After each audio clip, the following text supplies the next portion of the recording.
हमारे निहायत ही सीनियर और काबिल साथी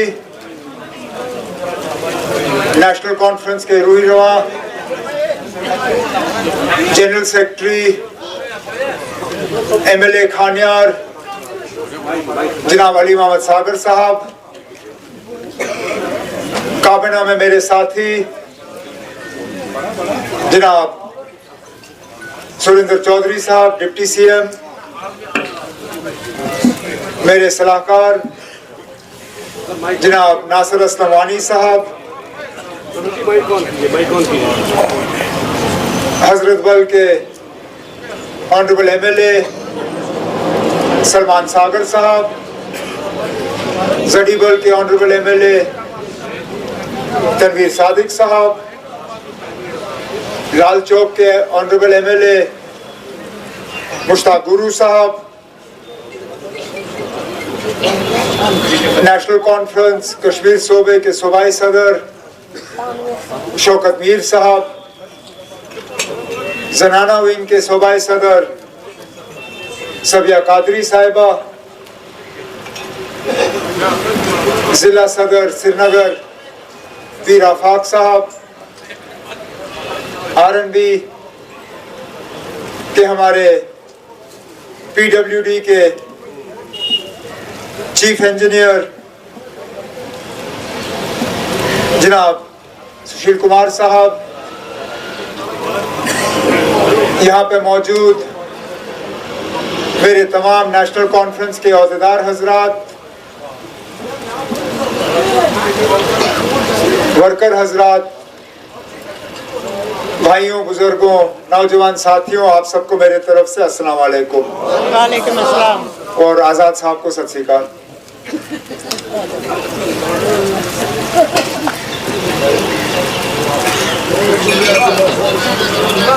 श्रीनगर जो कौमी शहर है हमारा, इसके साथ जो 2015 के बाद नाइंसाफियां हुई या सौतेली माँ का सलूक हुआ, अगर उसको मैं गिनना शुरू करूं तो शायद आज पूरा दिन मुझे आप लोगों को यहाँ बिठा के रखना पड़ेगा। ढूंढने की कोशिश करते हैं कि 2015 जनवरी के बाद कौन सा नया ऐसा प्रोजेक्ट श्रीनगर शहर को मिला जिससे कि श्रीनगर शहर को कोई फायदा हुआ हो। चाहे श्रीनगर शहर की खूबसूरती को बढ़ाने की बात करें, चाहे श्रीनगर शहर के इंफ्रास्ट्रक्चर को बेहतर करने की हम बात करें, श्रीनगर शहर में ट्रैफिक का जो दबाव रहता है उसको कम करने के हवाले से हम बात करें, या कम से कम शहर को सैलाब से बचाने के लिए अगर हम बात करें, तो अगर हम खोद के ढूंढने की भी कोशिश करें तो कहीं पे कुछ नहीं दिखता। ऐसा लगता है कि जो चीजें 2014 में जहां छोड़ी गई, हालात वहीं के वहीं रुक गए। और इसका अगर आपको सबूत चाहिए तो सबूत हमने कल आवाम के सामने पेश किया, जब वो पुल जो 2011 में हमारे हाथों उसका संग बुनियाद लगा, उस पे काम शुरू हुआ, लेकिन 14 के बाद रुका और 15 साल लगे उस पुल को मुकम्मल करने में। इसी तरह इससे पहले मेरी हुकूमत जो थी, हमने उसमें यह प्रोजेक्ट बनाया था कि किस तरह बुलेवार्ड का हम ट्रैफिक का जो दबाव है उसको कम करें, लेकिन बदकिस्मती से हमारी हुकूमत गई और वो प्रोजेक्ट कागजों पे ही रहा। श्रीनगर की शहर की खूबसूरती को बढ़ाने का एक भी नया प्रोजेक्ट नहीं, और मुश्किल नहीं था, महंगा भी नहीं था, सिर्फ सोच होनी चाहिए थी, सिर्फ इरादा सही होना चाहिए था। अब यहीं से मुश्किल से 3 किलोमीटर दूर बोटेनिकल गार्डन के अंदर जो बाग गुल दाऊद, एक नया बाग हमने यहां श्रीनगर के और कश्मीर के लोगों के हवाले किया। उसको तैयार करने में हमें 9 महीने लगे।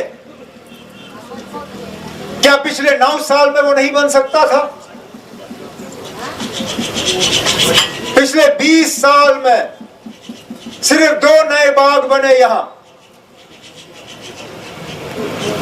एक आजाद साहब की बदौलत ट्यूलिप गार्डन, और आज हमारे हाथों बागे गुले दाऊद, जिसको क्रिसैंथेमम गार्डन कहा जाता है।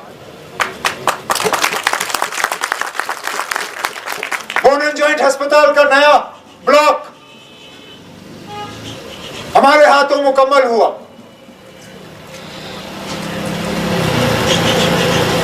जो यहां हाउसिंग का प्रेशर रहता है, जिस पे बार बार मेरे सीनियर साथी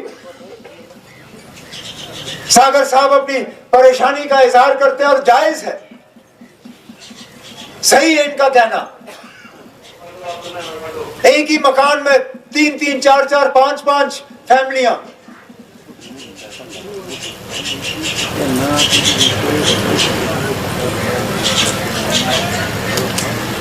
उसके लिए सालों साल के बाद एक नए हाउसिंग कॉलोनी का प्रोजेक्ट इस हुकूमत ने मुकम्मल किया हुआ है, और बेमिना में हम वो काम जो है दस्ती शुरू करेंगे। उसमें इकोनॉमिकली वीकर सेक्शंस, जो गरीब तबका है, उनके लिए खास इंतजाम किया जाएगा। लेकिन जैसे मैं सागर साहब से कह रहा था, हमें भी अपने तरीकों को थोड़ा सा बदलना होगा। जमीन की कमी है, हम जमीन और बढ़ा नहीं सकते। हम समुंदर के किनारे रहते नहीं हैं। समुंदर के किनारे रह रहे होते तो दुबई की तरह, मस्कट की तरह, अबू धाबी की तरह, जद्दा की तरह हम समुंदर में रेत भर के वहां और जमीन पैदा करते। लेकिन यहां तो सिर्फ डल है, डल को तो हमने बचाना है। तो अब वक्त ऐसा आ गया है कि अब हमें बजाय ये कि 1 मंजिल 2 मंजिल, हमें अब 8-8, 10-10 मंजिल जो फ्लैट्स हैं उसके तरफ देखना होगा, ताकि सही माने में जो शहर खास में जो कंजेशन है उसको हम ठीक कर सकें। सड़कों की चौड़ाई बढ़ानी होगी, जहलम पे पुल बनाने होंगे, क्योंकि ये हमारा तजुर्बा रहा है। जितने जहलम पे पुल बनेंगे उतना ट्रैफिक का कंजेशन जो है वो कम हो जाता है। इसी इरादे के साथ कॉन्वेंट के सामने हम पुल बनाना चाहते थे। हमारे बाद जो हुकूमत आई, उस पुल को फुट ब्रिज बनाया। अब डिप्टी सीएम साहब के साथ हम उस प्रोजेक्ट को नए सिरे से जिंदा करेंगे, और इंशाल्लाह उस फुट ब्रिज को दोबारा गाड़ी का ब्रिज बनाएंगे। लेकिन शायद इनका इरादा भी थोड़ा हटके है, इनका तरीका भी थोड़ा हटके है। इन्होंने शायद इरादा किया है कि वो 2 मंजिला ब्रिज होगा, 1 मंजिल पैदल चलने के लिए और 1 मंजिल गाड़ियों के लिए, तब जाके मुसीबतों का इलाज होगा। और इसी तरह आप में से कितने लोग गर्मियों के महीनों में परेशान हो जाते हैं बुलेवार्ड के रास्ते पे चलने पे? मैं जानता हूं ना, जैसे ही मार्च अप्रैल का महीना शुरू हो जाता है और हमारा सीजन शुरू हो जाता है, नेहरू पार्क से लेके शालीमार तक 2-2.5 घंटे से कम नहीं लगता।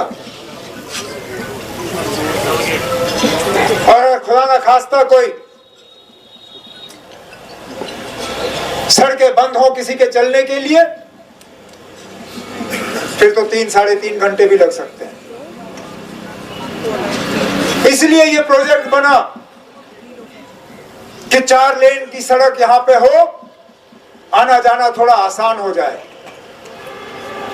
अब इसमें बीच बीच में कुछ जगहों पे हमें जमीन लेने में थोड़ी सी परेशानी होगी, लेकिन उस परेशानी को हम दूर कर लेंगे।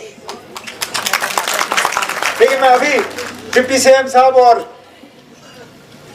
चीफ इंजीनियर सुशील कुमार साहब से बात कर रहा था।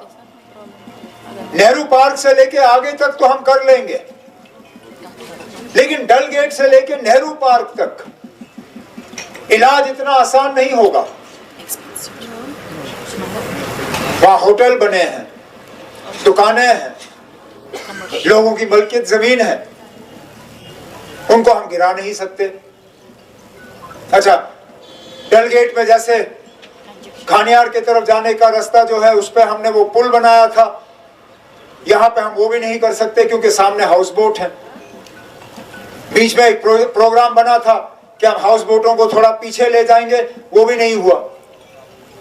इसलिए मैंने डिप्टी सीएम साहब से कहा, और ये सिर्फ आज हम सिर्फ इस पे सोच रहे हैं, लेकिन इलाज एक ही है कि एक ट्यूब ट्रैफिक का हम बाहर से रखें और एक ट्यूब ट्रैफिक का हमें इस पहाड़ के अंदर एक सुरंग करके इस पहाड़ के नीचे से हमें गाड़ियां लानी होंगी, तब जाके इस ट्रैफिक के रश का जो है हम थोड़ा इलाज कर पाएंगे। मैंने डिप्टी सीएम साहब से कहा हुआ है, यहाँ पे सुरंग बनने के लिए इसका हमें एस्टिमेट बना के दे दो कि इस पे खर्चा कितना होगा। फिर यहाँ से काट के, वहां से जोड़ के, इधर से ला के, उधर से भीख मांग के, हमारी आदत हो गई है ना। दिल्ली जाके हम हाथ जोड़ के कहते हैं ना, थोड़ी सा हमारी झोली में डाल दो, हम कुछ कर लेंगे, फिर जाएंगे, फिर मांगेंगे, कहेंगे ना कि ये थोड़ा सा रश कम करना है, सुरंग बना दो। वैसे भी इतने सुरंग बने हैं, यहाँ से जम्मू से जब आप पुंछ जाओ सुरंग ही सुरंग है, जम्मू से जब आप किश्तवाड़ जाओ सुरंग ही सुरंग बने हैं। एक सुरंग अगर श्रीनगर के बीच में बने तो क्या खता है ना, कोई बात नहीं, इंशाल्लाह ये सुरंग भी हम बना लेंगे और यहाँ ट्रैफिक का रश कम कर लेंगे। श्रीनगर शहर को क्या सैलाब से बचाने का हमें कोई हक नहीं है? तभी तो मैंने कल अपनी तकरीर में कहा कि बताइए हमें 2014 के बाद श्रीनगर शहर को सैलाब से बचाने के लिए क्या इकदाम उठाए गए, क्या प्रोजेक्ट बना, कहां गए वो पैसे जो वर्ल्ड बैंक से हमने उस वक्त मंजूर करवाए, जो झेलम को ड्रेजिंग करने का प्रोजेक्ट बना, किसने खाए वो पैसे? चोरों ने। पीडीपी बीजेपी की हुकूमत में वो ड्रेजिंग हुई? कौन था उस वक्त वजीर उस महकमे का? किसकी जिम्मेदारी थी वो ड्रेजिंग का काम करना? और कहां गए वो पैसे? आज आप मेरे डिप्टी सीएम साहब के खिलाफ उंगली उठाते हो। इन्होंने तो साफ कहा कि खोलिए फाइलें, खोलिए किताबें और देख लीजिए क्या हुआ है। मैं कहता हूं इनकी फाइलों के साथ उस दौर के हुकूमत की फाइलें भी खोलिए, खोलो फाइल, बताइए मुझे कहां गए वो फ्लड रिलीफ के पैसे, किसने खाए झेलम के ड्रेजिंग के पैसे, किसने खाए फ्लड चैनल के ड्रेजिंग के पैसे, किसने खाए वो वुलर प्रोजेक्ट के पैसे? बताओ हमें, हम भी जानना चाहते हैं कि आखिरकार क्या हुआ कि इस साल 2 दिन बारिश के बाद श्रीनगर शहर फटने पे आया था। अरे ना, 2014 में कम से कम 6 दिन के बाद 7वें दिन पे बंद फटे। यहां तो 2 दिन भी बारिश नहीं आई, तीसरे दिन बंद फटना शुरू हुआ। अल्लाह ताला ने हमें बचाया उस वक्त। अगर 24 घंटे और बारिश पड़ी होती हम सब पानी के नीचे होते। तो फिर क्या किया श्रीनगर शहर के लिए इन पिछले सालों में? क्यों नजरअंदाज किया इस शहर को? ये हम लोग हैं जो न इलाका देखते हैं, न मजहब देखते हैं, न जात देखते हैं, न बरादरी देखते हैं। हम सिर्फ हक देखते हैं कि क्या हक है या नहीं है।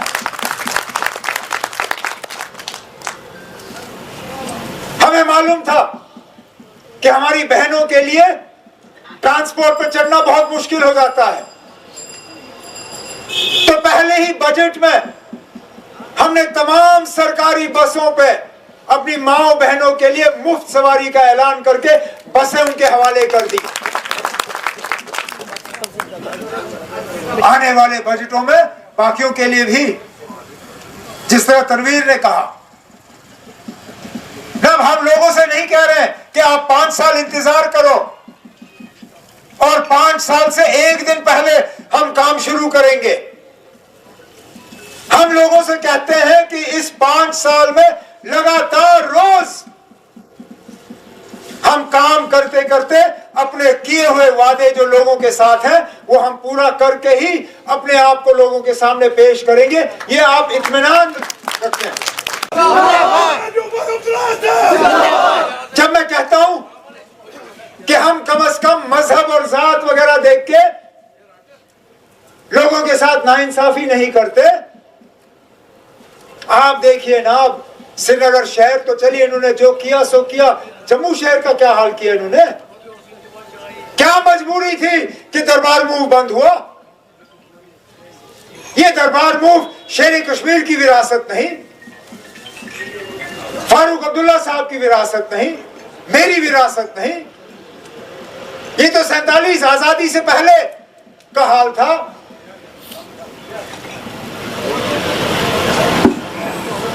हम लोग अगर मजहब किस बुनियाद पे फैसले करते या इलेक्शन देख के फैसले करते, जम्मू शहर से तो मुझे एक भी एमएलए नहीं मिला। मैं तो कभी तुम्हारा दफ्तर वहां खोलता ही नहीं। लेकिन ये देखते हुए कि जम्मू के साथ नाइंसाफी हुई, हमने दोबारा दरबार मूव कायम करके वो नाइंसाफी भी दूर की और इंशाल्लाह बाकी भी करेंगे।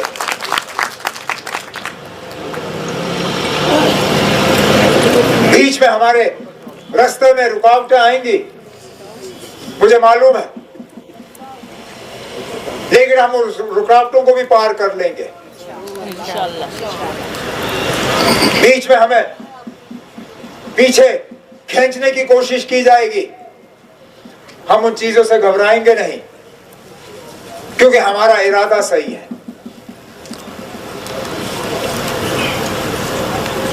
इरादे जिनके पुख्ता हो, नजर जिनकी खुदा पे हो, तलतम खैज मौजू से वो घबराया नहीं करते। हमारे इरादे पक्के हैं, हमारी नजर अल्लाह ताला पे है, वही हमें सही रास्ता दिखाएगा इंशाल्लाह और हमें अपनी मंजिल तक पहुंचाएगा। ये मेरा पूरा मानना है। इंशाल्लाह। बाकी जाते जाते आपने हमारी तकरीरों में और डिप्टी सीएम साहब की तकरीरों में बहुत फर्क देखा होगा। सबसे बड़ा फर्क ये कि हमें आदत ही नहीं है हम लोगों से सवाल पूछे। 35 साल में ये हमारी आदत ही चली गई। और मैं डिप्टी साहब सीएम साहब को बताऊं क्यों? क्योंकि ना आप तो जम्मू में सियासत करते रहे, जम्मू में सीधे सवाल का आपको सीधा जवाब मिलता था। यहाँ पे जनाब हमें भरोसा नहीं होता था कि किस सवाल का हमें क्या जवाब मिलेगा। आप सड़क की तकरीर कर रहे होंगे, आप लोगों को कहोगे मैं सड़क देने वाला हूँ, बताओ बोलो क्या चाहिए आपको। आप जम्मू में सुनोगे सड़क, यहाँ पे अगर आपको जवाब हाँ? कोई पता नहीं ना हम क्या चाहते हैं, तो उसके बाद टेटे फिस। तो हम ना सवाल पूछने के आदी नहीं है, इसलिए लोग जवाब देने के आदी नहीं है।